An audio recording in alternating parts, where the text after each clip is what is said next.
Alrighty, you've made it here to the last part in this 5-part series on rental property investing. This is part number 5, 101.4. Yeah, our point 2, point 3, point 4 all got kind of messed up there, but hey, who cares?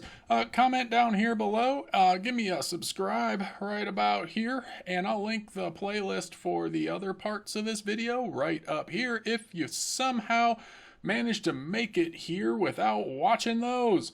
All right, here we go. We're going to talk about submitting your offer and closing the deal. That means getting a tenant in and actually starting to make some money off of this property. And here's the first slide. So you're going to submit your offer. I'm going to link how to buy a house up here that discusses this more in depth. But submitting your offer, you're going to call over or have your realtor call over to that seller or the seller's realtor, talk to them, be all happy and fun about it, and let them know you want to buy this house. And then you tell them, hey, I want to offer you blah, blah, blah amount, $150,000, $155,000.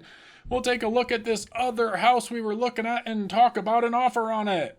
Here it is. This is the house we looked at in the last part of this series. $155,000. With the market today, you're probably going to have to go ahead and put in an offer right now at asking because they're not motivated sellers. They can hang on to this house for the next week. They don't care. They're going to have 5 offers in no time. I would recommend watching our other videos in a normal market. But with the market right now, with this house, you're going to call over and be like, hey, I want to pick this house up for $150,000. I can close in 15 or 30 or 45 days, whatever your individual case may be.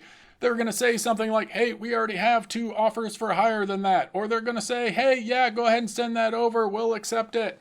Assuming they say they'll accept it, or when you get a price out of them that they will accept, they're probably going to tell you $155,000 and you pay for all the closing costs and realtor because everything is selling right now and we don't have to negotiate with you. Once you're back at the slide, you're going to follow these things here. You're going to get a verbal agreement from them before hanging up that, hey, we will accept a $155,000 offer if you pay all of the closing costs, etc., and you're for your own realtor. So you tell your realtor, go ahead and put that offer together unless you have your own offer template, whatever, your own purchase agreement, and you're going to give them 24 to 48 hours to accept that because otherwise they're going to get 6 more offers before accepting it. And you're going to go ahead and get outbid on that one. Again, that's today's market. We've gone from like September 20th at the start of this series to October 1st at this point. We'll do an October housing market update shortly. Pay attention to that one on the channel. You can find out when that comes out by subscribing and hitting the little bell thing so you get a notification. Okay, so with 24 to 48 hours, they should accept your offer. Make sure you have an inspection period, not financial advice. I can't actually tell you what to buy. I'm not a realtor, a broker, or an investment advisor, I guess. So, yeah, inspection period. Make sure that's at least 14 days or 21 days so that you have some negotiating room later on if something comes back as broken. That'll give you the opportunity in this market to at least get $500 to $1,000 knocked off the price of a house without them backing out of a deal. It also allows you to back out of a deal if something comes up that's pretty major. Then you would not lose your earnest money and be able to move on to the next house. So make sure you have an inspection period, 14 days, preferably 21 days, but it's kind of up to you. I've really just negotiated 14 days and made sure I had an inspector out there as quickly as possible. That's usually fine. So you're going to do that. You have an offer in. It's accepted. What next? Well, I'll tell you what next. It's the next slide. Yeah, close the deal. So you're going to get your offer accepted. You got 30 days. The inspector's going to go through. You're going to talk to them if anything comes up in the inspection, or you're going to back out of the deal if something major is wrong with that house. Doesn't look like there is, but who knows? There could be a pack of beavers living in the attic, building a dam from the leaky roof. All right, so yeah, your closing date comes around. Make sure you have your contractor on speed dial and let your contractor know when that is so he or she can come out the next day or the same day as closing and start fixing stuff to get a tenant moved in there. During the closing process, you're going to talk to them about advertising the property and see if you can pre-advertise it. If you're able to pre-advertise it, you can typically get a tenant in there within 3 to 5 days of closing once they're check clears.